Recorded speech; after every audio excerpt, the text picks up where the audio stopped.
Oui, mon tzaddik. Peut-être enlever. Non, vas-y. Quand là, vous venez le matin, là, Oui. vous avez préparé la veille ou comme ça, directement, vous envoyez la sauce? Je réponds à ça? Je peux répondre, moi. Parce que Moi, j'aimerais une réponse. Parce que nous, on comprend pas grand-chose. Normalement. Et là, vous arrivez, on dirait que vous connaissez le C'est sujet. obligé. Ah, vous êtes obligé. Ça va dingue. Par respect pour vous. Mais combien de temps ça vous mettez pour travailler un sujet À comme mon ça? avis, 10 minutes. La Gemara, ouais, non, pas long.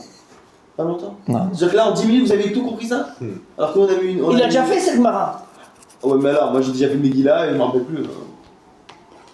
Si, tu vas voir, tu te rappelles si tu l'as refait. Si tu rouvres le livre, tu vas te rappeler. Sans vouloir comparer, quand j'avais le kollel, pour préparer un shiur klali, parce que vous savez, quand il y avait avec l'avrichim, c'est les gens qui étudient, Ken. d'accord? Tous les jeudis ou mercredis, je ne me rappelle plus, je leur donnais les maricotes, la Gemara qu'on doit apprendre avec les mefarshim, Gemara, Rachid, Tosfot, le Ritba, le Radba, le Marsha, machin, tout ça. Et une fois par semaine, Avec tous les je leur mefarshim. faisais, ouais. Et une fois par semaine, je leur faisais il y avait un qui faisait aussi un petit shiur de ce qu'il avait appris. Et moi, j'ai un shiur klali pour faire voir tout ce qu'on a vu et des machins, tout ça. Ça me prenait à peu près 14 à 18 heures à préparer.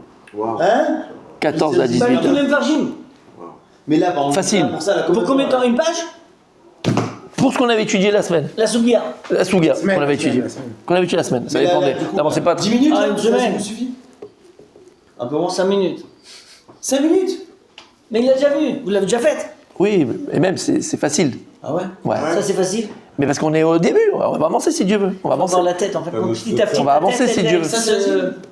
Bah, le taf chez nous, ça prend 40 minutes. Elle se Là, le taf, elle se forme à la Gemara.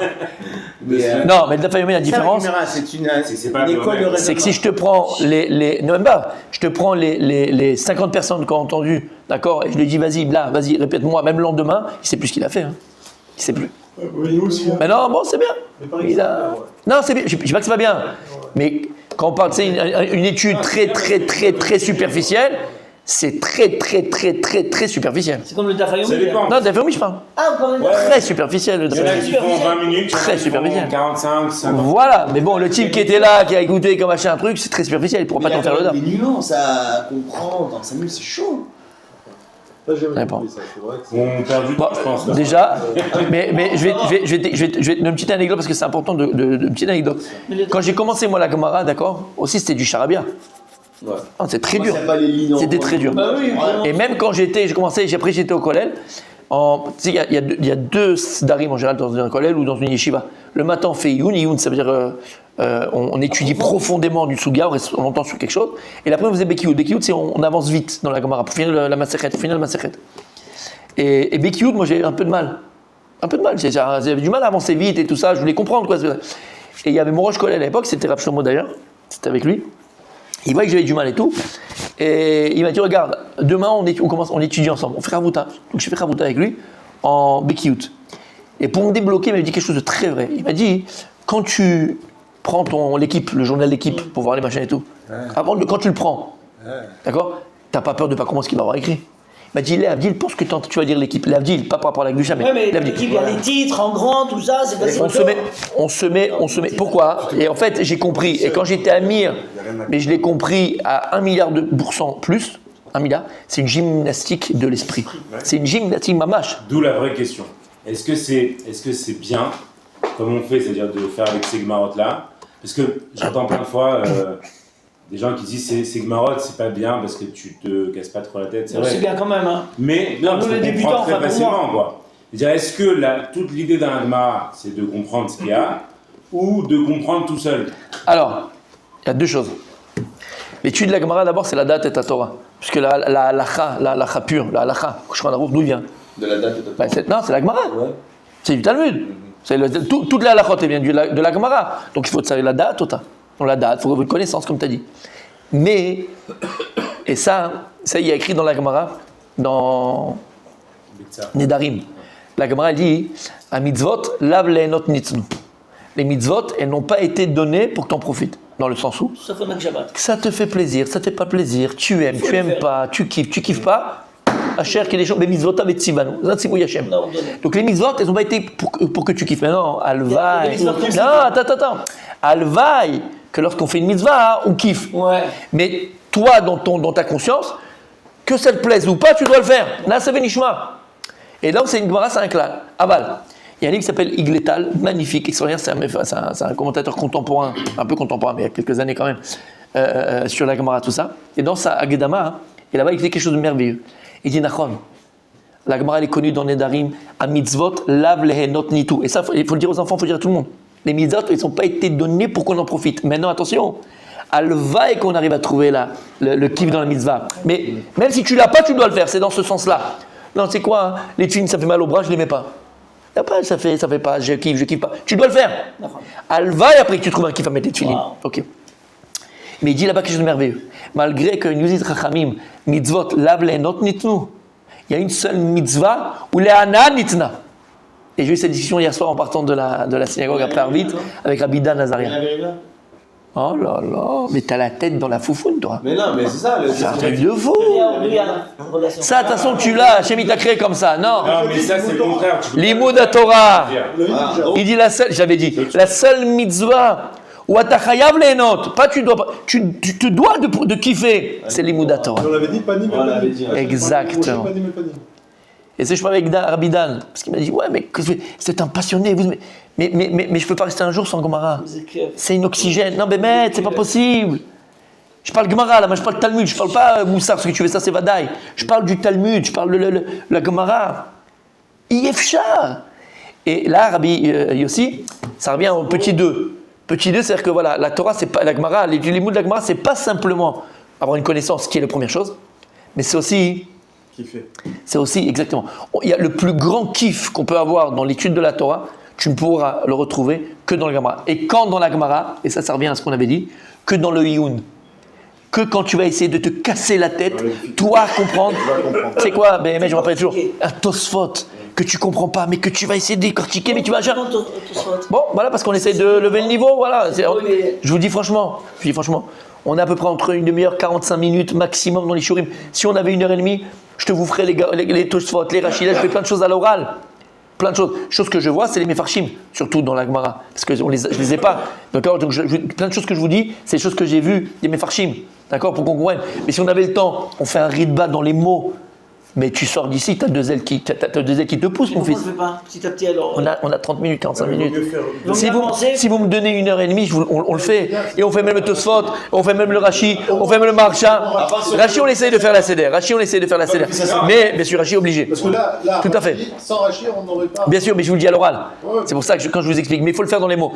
Mais en tout cas, d'accord, cet ana du limoud, tu ne peux l'avoir Rabbi aussi que quand tu te casses la tête. Donc c'est pour ça que c'est vrai qu'on regarde cette marotte là c'est pour la connaissance. Ouais, moi ce que je Au dis, niveau de la langue, par exemple, de comprendre la langue, c'est pas. c'est très bien, c'est magnifique et gardez-les. Juste ce que je dis, c'est une fois que tu as compris et tu as fait, tu prends une Gemara normale et la Chazara tu as fait sur une Gemara normale. Sinon tu ne pourras jamais savoir étudier tout seul. Jamais. Tu auras toujours besoin de ta scroll ou ton machin ou ton métifta. Tu ne pourras pas. C'est un niaise de comprendre, c'est-à-dire que là ils traduisent plus ou moins. Non, bien sûr. En hébreu, ouais. Bon, mais il t'explique, c'est le fait Rashi. Ouais, si, Pshat, c'est Rashi. Non, est-ce qu'il y a un inyan de comprendre de l'araméen? Si, il y a des secrets dedans, Lorsqu'il a dévoilé, Sechet Megillah, qui a fait Megillah? Lorsque, c'est en Kelus. Lorsqu'il a dévoilé, il a traduit la Torah. La terre, elle a tremblé. Merci. Oh là là, Talmid Chacham. C'est où dans Megillah ou c'est pas dans Megillah? Dans Megillah. La Gemara dit que lorsque Ankelus il a traduit la Torah en araméen, la terre elle a tremblé dans le monde entier tellement qu'il a dévoilé des choses extraordinaires. Donc yesh mashoube dans l'araméen. C'est pas pour rien. C'est pour ça que les rabbanim ils sont sortis contre les Gemarot qu'ils ont fait en hébreu. Ils ont enlevé l'araméen, ils ont fait qu'en hébreu. Ils ont fait un chérem dessus. Tu peux pas. Qui a fait le chérem? Les Gdolim. Les Gdolé Israël. Ils voulaient que ça reste en araméen? C'est pas qu'ils voulaient, ça doit rester en araméen. Il y a des secrets. Il y a des secrets extraordinaires. Le Shana Kodesh, l'hébreu. L'araméen, la Gemara, c'est Talmud Bavli. Et dans le Bavli, on a expliqué, on a fait un cours sur ça. Dans la différence entre le Bavli et le Yerushalmi, on a expliqué que même la langue, elle est importante. Il y a des secrets dessus. Sur les Gemarot qui sont que comme ça, c'est bien. Parce que là, ça explique. Non, mais là, au lieu de faire ça, ils ont ça. fait en hébreu. Ils ont enlevé le Dav Gemara. T'as pas le droit de faire ça. Tu changes la Torah. Parce qu'ils ont laissé que ça? Non, ils ont laissé. Ça, il n'y a plus. Il n'y a que l'hébreu. Voilà. Ah Assaut. Ah oui, C'est là, ça, parce que peut-être il y a des chidushim qu'ils vont jamais trouver. Mais c'est des secrets dans les mots de Sadiq. Comme la Gemara dans Megillah, elle te dit que quand il a fait en araméen, c'est devenu C'est comme si on peut traduire la Torah en français. Ouais, exactement pareil. Bah oui, c'est rien. On peut pas faire. Voilà. Voilà. T'as compris? Ok. Donc Rabbi aussi, c'est très bien, mais la Chazara, fais-la dans une Gemara normale. Sinon, tu ne pourras jamais. Ici, Voilà. on peut regarder. Même pas ici. Tu fermes cette Gemara, tu achètes un chasse et tu ouvres la Gemara normale. Sans ça, sans rien. Une Gemara normale. Sinon, tu ne pourras jamais. Une piste noire, je peux pas. Non. Mais non. T'as déjà fait ça, je te parle, t'as déjà fait ça, t'as lu. Ah. Tu connais, là, ce qu'on a fait. Tu fermes la Gemara bleue, D'accord. tu prends une Gemara normale, et la Chazara, tu la fais dans ta Gemara normale. Surtout qu'il y a une chasse avec des voyelles. Rachi avec des voyelles. Un chasse avec des voyelles. Ouais. C'est un bonheur. Hein, Ouais, c'est vrai que c'est pas mal. Rachi avec les voyelles. Ça change tout. La Gemara avec les voyelles. Ça change tout. Oh là là. Ça change tout. C'est pareil. C'est pas vraiment pareil, c'est en araméen. Ken, Ça reste araméen, mais c'est pas, voilà, c'est pas, tu pourras jamais apprendre à étudier. Ben Sora. Fais ton limoud au début sur ça, et après ta Chazara, tu la fais sur une Gemara On normale. l'avait déjà dit. On l'avait déjà dit. Allez, on commence. Allez, il est tard. Allez. Razak. Donc voilà, réfléchissez si on peut avoir 1h30 le matin, Bezrat Hashem. Là, on fait Tosfot, là, on fait le Ritva, le Radba, le Rejba, le Des Marshal. fois oui, des fois non. Je peux pas m'engager. c'est grâce à moi. Ken. Ça va arriver, ça va arriver. Déjà, on a augmenté 10 minutes, un quart d'heure. Allez. Tashma. Viens et écoute. Ce qu'on a enseigné dans le Braïta. Mi shelo chag shivat yeme a Pesach. Celui qui n'a pas pu faire le korban olatriya et le korban chagiga, shlamé chagiga, pendant les 7 jours de Pesach. Veshmonat yeme a chag. Ou bien pendant les 8 jours de Sukkot avec Atzeret. Veyom tov arishon shel Atzeret. Où il n'a pas pu amener son korban pendant Shavuot. Shuv eno chogeg. La Braïta, elle dit Shuv eno chogeg. Mashma, comment je le comprends moi, comme quelqu'un de jeune? Et même Yef shar lashlir. Bah oui. Yef shar lashlir. C'est une Braïta, hein, attention. Maïla, n'est-ce pas que lorsqu'on parle ici, la kavana de la Braïta, c'est que celui qui n'a pas amené de korban pendant la Chag, Yom Tov shel Atzeret, donc celui qui n'a pas amené de korban pendant Yom Tov shel Atzeret, lo Yom Tavuach. Il dit lo Yom Tavuach, pardon, c'est la réponse. Lo Yom Tavuach. C'est quoi la question? Maïla, Yom Tov shel Atzeret. N'est-ce pas qu'on parle ici du Yom Tov shel Atzeret lorsqu'il y a écrit dans la Braïta, il a fait. Lorsqu'il y a écrit dans la Braïta, celui qui n'a pas fait la fête pendant les 7 jours de Pessah, ou il n'a pas fait la fête pendant les 8 jours. Il n'a pas vendu de campagne. La fête dans le sens qu'il n'a pas mis korban, les deux korbanot. Ni pendant Sukkot, ou pas pendant Atzeret. Il a rien. Yom Rishon shel Atzeret. Il a rien fait quoi. Il n'a pas mis le korban. Non. Anous. Sur toute l'année quoi. Anous, non, un. Non, le jour, Soit à Pessah, soit à ça. C'est un exemple qu'on donne. dire le jour de la fête. Ah, oula, je pense qu'il va la. C'est un exemple. Quelqu'un qui n'a pas pu faire la fête, n'importe lequel. Il est à nous. On te dit, bon, il a annoncé, il n'a pas pu amener. D'accord? Il n'a pas pu amener. Malay. On te dit quoi? Shuv eno chogeg, comme ça il dit la Braïta. Le teshuvim. Mashma, qui ne peut pas ramener après un korban, c'est fini. Maïla, Yom Tov shel Atzeret, n'est-ce pas qu'on parle ici que quoi? Que la personne, elle n'a pas pu amener donc pendant Shavuot ou Mamash le korban ou Ola ou korban shlamim, et donc Mashma qu'il n'y a pas de tashlumim. Mashma qu'il n'y a pas de tashlumim. Et la Gemara répond Lo, Bemet, la Braïta ne parle pas de celui qui n'a pas pu amener le korban Beyom Tov de Shavuot. Et là, il faut que tu corriges dans la Braïta et tu dis Yom Tevuach. C'est quoi Yom Tevuach? Celui qui n'a pas amené Beyom Tavuach. Beyom Tavuach, c'est quoi? C'est le jour du Tashlum. C'est quoi le jour du Tashlum? Du premier report.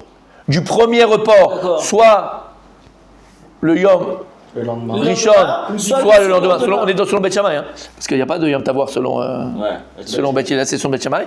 D'accord? Beth Hillel, il ne repousse jamais. On ne pousse pas. Le même jour. On ne pousse pas. C'est ça, Beth Hillel. Il a fait même. Là, c'est sur Beth Shammai. Ok. Donc là, c'est. Non, mais là c'est Béchoquet. Comme Béchoquet. Là c'est honnête. Ah oui, on est honnête, Mechila, t'as raison. Tout à fait. On est d'accord. Oui, on est honnête. Il a raison, il a raison. Chaque fois qui tombe Shabbat, On est honnête. Beth Hillel, il est fait le lendemain. Shabbat. Tout à fait. Ah voilà. donc- Non, il a raison. Là, on y parle de honnête, de toute façon. Oui, même Beth Hillel. Oui, tout à fait, on parle de honnête, exactement. Colère. Alors, lui de dire Yom Tov chez la Tzeret, qu'est-ce qu'il faut dire? Yom Tavuach. Ah, on l'a Si fait. maintenant, le jour où on l'avait repoussé pour lui, où il pouvait amener, il n'a pas amené, là, Shuv eno chogeg, là, il a perdu, ben, l'année prochaine, tu feras ta fête. Exactement. Par exemple, Pessah, il n'a pas pu amener jusqu'au dernier jour de Pessah. Il n'a pas pu. Ok. Il a un autre jour où il peut amener? Non, pas du tout. Terminé. Ah, saute. Il a perdu. Avars mano, batel kormano. Aïe. Ce qu'elle me dit ma femme. Iachi. Si c'est ça. Iachi. Si c'est ça, c'est quoi un Yom Tavuach? On parle de Yom Tavuach chez la Tzeret.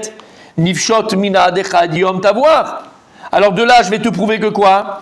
Que à Atzeret, il a que un jour de Tashloum. Et qu'est-ce qu'on avait dit? Combien il a Atzeret? Combien Shavuot il a jour de Tashlumim? 7. 7. Mais là, tu veux me dire que quoi? Que si maintenant j'attendais la question, personne ne l'a posée, mais c'est pas grave. Ouais. Tu aurais pu la poser. Si maintenant, tu me dis Yom Tavuach, après il n'y a pas de Tashlumim, machma, qu'il n'y a pas les autres 6 jours de Tashlumim. Et qu'est-ce qu'on a vu nous? Et qu'est-ce qu'on a vu nous? Que oui, il y avait 7 jours de Tashlumim. pour ça que Et je l'ai fait Yemet Tavuach. Ne dis pas au singulier Yom Tavuach, mais dis au pluriel Yemet Tavuach. C'est quoi Yemet Tavuach? Les 7 jours. Si pendant les 7 jours après Atzeret, il n'a pas amené, eh ben ça sera.